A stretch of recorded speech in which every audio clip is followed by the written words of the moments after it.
Hey everyone, welcome back to MNMMPT NAATI YouTube channel. This is Manmohit. This video is in regards to the new changes that are going to come in your PTE Academic Exam starting from 16th of November. So I would be explaining to you in this video what's changing, what's not changing, and what's good for you in these changes and what's not. First of all, since there is a lot of panic out there, let me just clarify what's not changing. So first and foremost, the thing that is not changing is your score requirement. That means if you were aiming for 65 right now, even after 16th of November, it is still going to be exactly the same for you.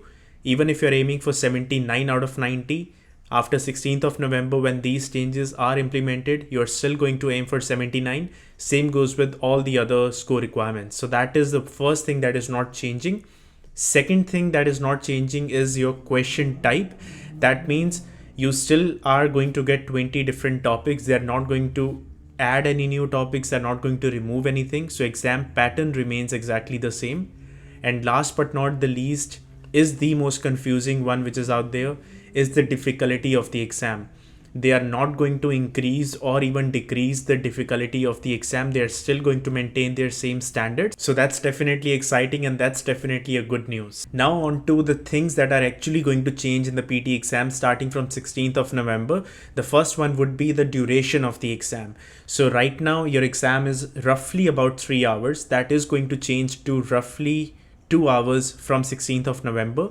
Now, we all know that 3 hours, even though the exam is of 3 hours, most of the students normally just finish the exam within 2.5 hours. Some even finish earlier than that. So my assumption is if they are saying the exam is going to be for 2 hours, it is not really going to take that much amount of time. People will be able to finish the exam even earlier than that, which is obviously a good thing.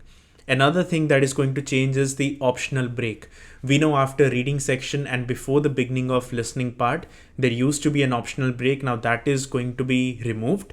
Obviously, it will help you to finish the exam a lot earlier. Third thing that is going to change is the number of questions. Since they are reducing the exam to 2 hours, obviously they have to compromise on few topics where the questions have to be decreased. After this, I would be sharing with you what number of questions are being changed and which topics are being affected with that. And last but not the least, if you have seen the score report now, you would have seen that enabling skills under the communicative skills, the fluency, grammar, pronunciation, etc. All these things are not going to be in your score report from 16th of November. Instead of that, they would be giving you some sort of feedback.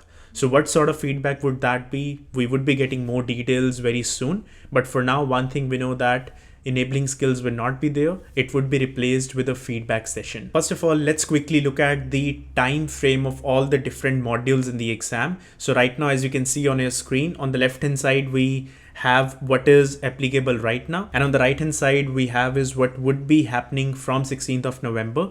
We still would be getting personal introduction after 16th of November.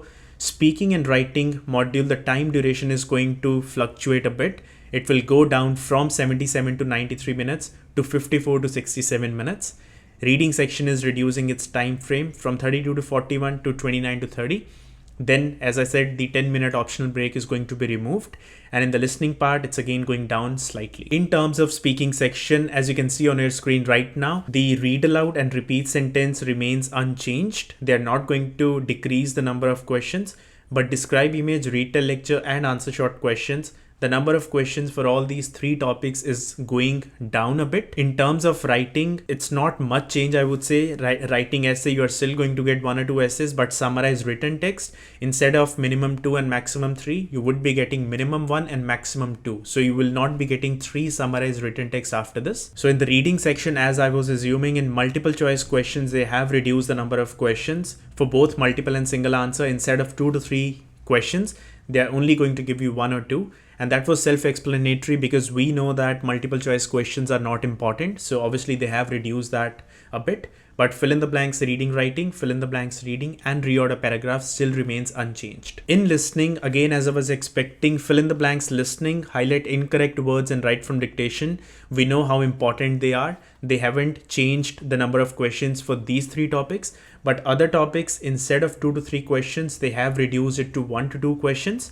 for all the other remaining topics in the listening module. So what does that mean for you? According to me now, there's another option that they're giving you is to take the exam from your home. Now that version of exam, if you are applying for your study purposes, basically you can give your exam at home. But if you are giving your PT exam for any sort of visa or immigration purposes, in that scenario, we still have to go to a test center and give the exam over there. But one thing is for sure is that they are definitely in here for a long term.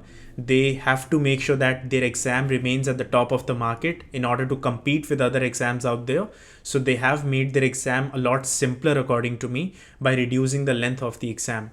Now, if you have already booked your exam before 16th of November, my recommendation would be do not wait for, or do not change your date after 16th of November, because if you have prepared already, you don't want to have a different taste of medicine after 16th of November.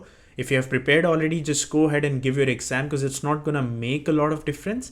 But if you are planning to give your exam, especially in the month of November, my recommendation would be highly to wait until at least 16th of November or afterwards, so that you have a shorter length of the exam. Obviously, that will help you to finish the exam earlier. But like I said at the beginning of the video, they are not changing the difficulty of the exam. So still the exam pattern, everything remains exactly the same. But obviously it's a great news, according to me, in terms of the PT academic history, that they have made these necessary changes.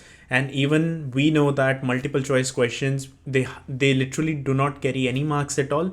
So if they have reduced the number of questions in there, if they have reduced the number of questions in select missing words, in highlight correct summary, even Pearson is kind of giving you a hint that these topics are not important. That is why do not spend a lot of time towards them. Also, if you haven't already, do consider subscribing to this YouTube channel, so that whenever the new changes come up or whenever I get any sort of new news, you guys would be the first one to be getting notified about them. If you have any sort of questions or any sort of queries, do post them in the comment section below, and I'll try to answer all of you as soon as possible. With that, I'm done with this video. Stay safe, and if you have got your exams coming soon, all the best for that, and I will see you guys in the next video.